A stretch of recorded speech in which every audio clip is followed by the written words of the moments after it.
maybe as a final sentence, like the question how to be or not to be your own dramaturg. Yeah, I think we all can be, you know, in a way. But this is also something that works really well if you have a conflict. This exercise, or you know, when you feel stuck somehow from it, it's not to just go through the steps like that. So there's also a way of using it. But very often, and this is maybe my last point, this is something that happens a lot, that as a dramaturg I get connected to the artists by production houses, to the artists, and the artists are asked to go for all the self-reflection, right? Like how often do I do this exercise with my colleague programmers, artistic directors, producers, management, communication people? Still very little. And I'm constantly trying to say that I would love to do that as well, because I feel yeah, we can all use these tools to if you talk about bridging the gap, and maybe we need a bit more specific tools sometimes. Maybe I will just kick off with a comment in relation to that, also in relation to what this symposium is somehow about, and that is, of course, then again also asking, yeah, but what makes a dramaturg then actually a dramaturg? If at the same time, of course, they are also, and I agree with that there are tools implemented in that we all could use. But that, I think, is also why the symposium somehow has this quite big frame, or this maybe also provocating frame of dramaturgy as a practice of interlinking society and art, which sounds quite big. No? But what makes then dramaturgy also specific again, and not being also a psychologist or a mother or a brother or a lover and so on. No? Something that could also be addressed. And of course, that I think one answer would be just more commenting now. It lies maybe in that it is very much devoted to the artistic intention, and we're always kind of concentrating back on that, and not so much on personal intentions or other professional intentions, but very much to keep, you have to somehow guard the artistic intention in a way. No? And one point that I also find very interesting, maybe there are also more questions coming here, is what you have said also about maybe that there is a growing interest in dramaturgy, especially in the dance field these days or through the last years, because of changing expectations towards choreographers. And yeah, that's a very interesting question also, because I think there is maybe in some way a truth in that, because expectations are changing in manifold ways, and maybe also in the fact that, I mean, there's a positive thing happening these days, that actually more and more people go to stare, more and more people are curious about dance than it used to be, which is maybe because of the digitalization of our society, that we understand again, oh yeah, but we have a body, and what is it capable of? I don't know, I'm just throwing that in, but I found that this is two points that were striking me very much. Yeah, just more as a comment, and maybe a little bit like opening up to questions from your side. Or comments also, of course. Concerns. Fabio, I ask you, well, it's also a personal experience that I have as a stage director, as a choreographer. But that was more normal to work with dramaturgs, not in this country, but I've had it in France, where I worked with a light dramaturg, a stage design dramaturg, and a textual dramaturg. Yes, it was really quite a job. Back in the days. Huh? Back in the days, when they were good money. Yeah, it was in France. It's still like that. So I didn't work with dramaturgs very often. So I hear you when you say you were your own dramaturg, and it functioned, both of it. But I felt every time I worked with dramaturgs that some things were more than doubled in precision than if I just thought it out myself. I could find out myself. But there was something in the conversation, in the revelation, the opening up of the idea that brought a richness into it. That was fabulous. No, do you have the same this experience? I mean, I wouldn't say that it's not. It's not like I want to be a dramaturg or like that. I enjoy it. Like No. so it's kind of has been like this because that was not another option. No, exactly. But I definitely believe that it doubles the possibilities. But I also believe that, I mean, I personally like choreography as a teamwork. I think that's the most exciting part of it. Like, and that's also why probably I struggle so much in dancing my own work, because I don't have any like interaction with, and it's so exciting to work with dancers and to work with like. Now I did work lately, luckily it's changing a bit. So I have had a composer last year, and I have started to work with people, and this is, it's all other, it's a relief, and it's that feeling of other ideas coming along to support to change, to evolve yours in a completely different direction. So in that sense, Have you also experienced a disturbance in the cooperation?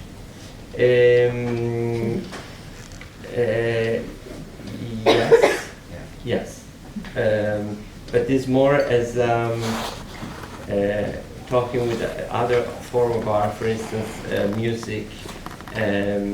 I think it's hard for some artists to understand that their work cannot be a finished work. For instance, I had this experience 1 year ago with another composer, and it was very hard for him because he made a music that was way too beautiful. Like, this music did not need the dancing at all, and it was hard to bring that.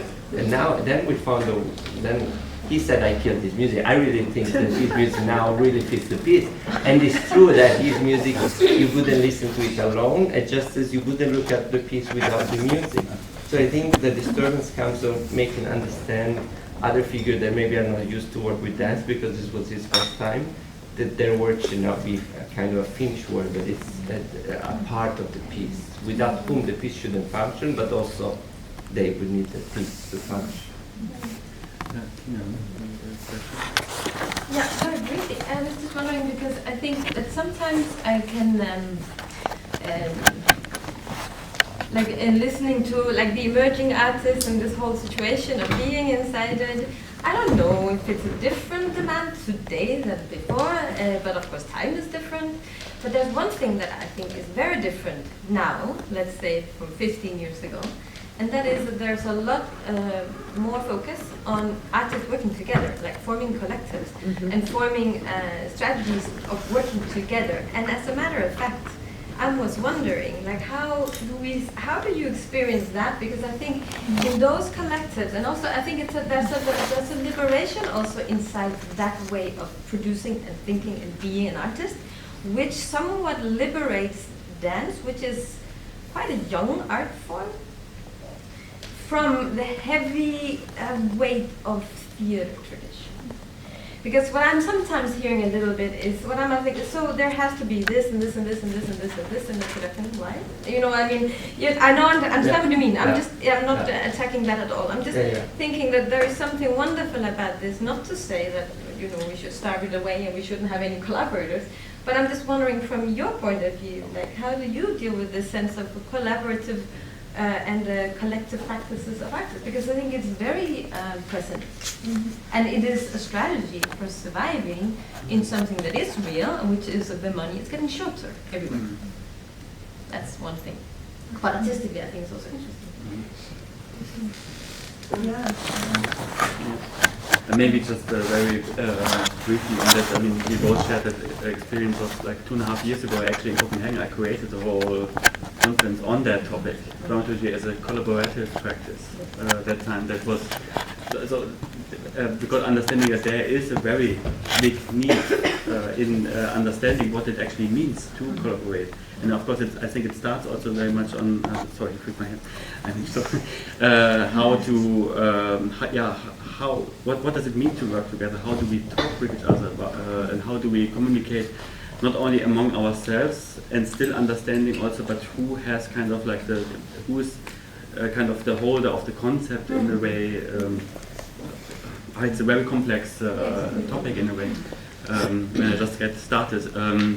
But yeah, maybe you can say a bit more from your approach now. Yeah, no, but I mean, I think you mentioned a lot already, but I think it's a lot about also, again, then who makes the decision, you know?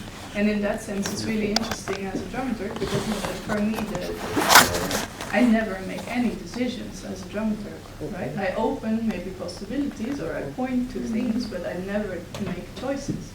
So I think in collective, that for me is the most sort of challenging to then understand what is the dynamics between these artists and to what degree, like, do they need to agree on everything, or is someone taking the lead in terms of decision making, or then what is the negotiation in between to then in the end come to either I don't know, like there is something very process oriented there that also I find.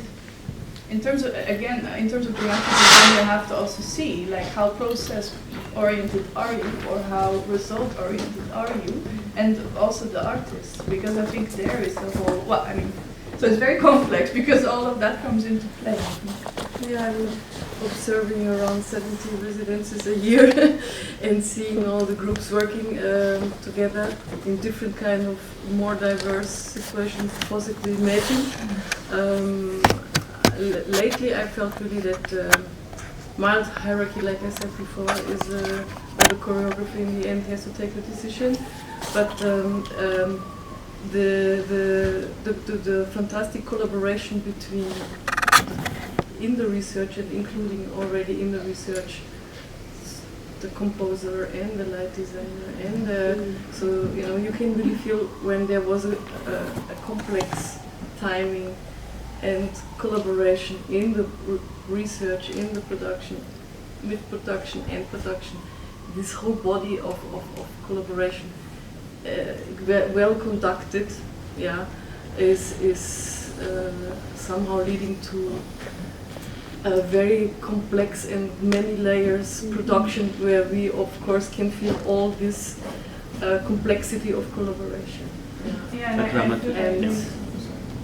I feel like maybe there is also where as a dramaturg in a collective situation you can be of added value, because there's the thing like what are we working on, what are we talking about, and then there's how we're talking about it and all the relations, and sometimes you could just play a really important sort of role in terms of pointing that out possibly, or having this meta view also on that process, and sometimes that just really helps to structure and move things along. Facilitating the common ground.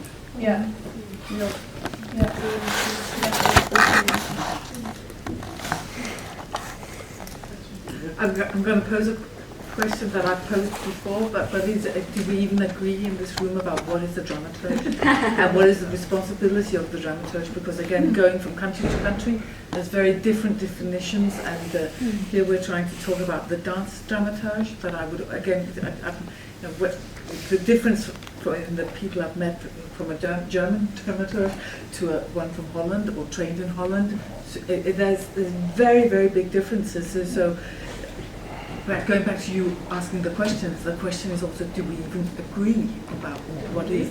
Do we need? That's another. But it's like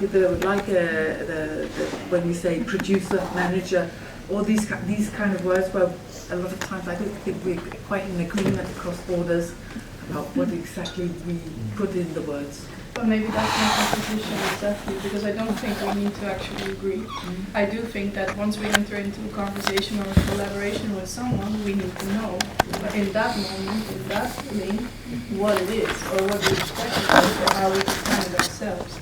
And then I come back to the taking things for granted a bit too much, or presuming that we know. That also, again, when you start up a conversation or a collaboration, that is a step we often don't take, is to say, hey, I'm a producer, I'm a dramaturg, this is how I envision my responsibility. And I think it goes till here, and not till there. Yes. And then maybe just, because the time is again, maybe your comment from you, then there was a question here afterwards, and then maybe we can take one more question, and then we already have to move forward. Just shortly, I think we cannot agree on with the dramaturg, and not to be provoking, but then we should also, because I also think contemporary dance on itself then we also don't know what we're talking about. It was very clear when I was traveling over the summer in these different festivals, and it was very clear that people are, now people, audience, general audience, or we want to refer to people not involved in the dance practice, they do not have any idea of what contemporary dance is, and I guess they will never know, because I think we will never know. And everything was, these two festivals that were so extremely different from each other passed under the category of contemporary dance, and the open call has been under contemporary dance. And I think that already opens, like, yeah. Just wanted to mention. Yeah, I work in an artistic project as a dramaturg, so yeah, but I think what you said about putting out dialogue, for me is very much about, like, in a way, visualizing what we're talking about. So, in a way, so now we put this on the board, or we put this out in the room, and now it's lying here. And then, okay, it's there, fine, then we move on. So, I don't think the dramaturg took any decision, but in a way, still kind of, we also worked for a long time together, so that's why maybe I know them very well. But in a way, it's like this decision in the room is like making it visible. Yeah. Yeah, like sometimes, of course, you pinpoint or you. Yeah. Thank you both for your wonderful presentations. I really like them so much. I just wanted to share a little anecdote from my personal life, which is that I was educated as a dramaturg. At those days, it was in the last century, not many people used that word. It wasn't frequently, you could meet it actually, come across it anywhere. So it was spelled in 100 ways differently, first of all. So, I mean, there has been an increasing development in that field, and you can see it in a number of publications nowadays. There's no consistency in what it means and not means. And I don't think that's a problem, actually. What I like very much is you're thinking of the gap. I think there's a very huge potential in that notion for many good reasons, actually. Yeah, thank you both. I think we can go for one more. I saw your hand for a while. Yeah, coming back to the gap. For a year now, I've had the pleasure of working with one of my colleagues at Contextualizing as a dramaturg, but being focused on between productions. So it's not so focused on let's do this project and then it's over, but to think about all the things and discussing the things that we actually maybe don't see or give enough attention. And I can really recommend that. Thank you very much. I know that we are with the time, but I have to be a bit strict. We have to continue already.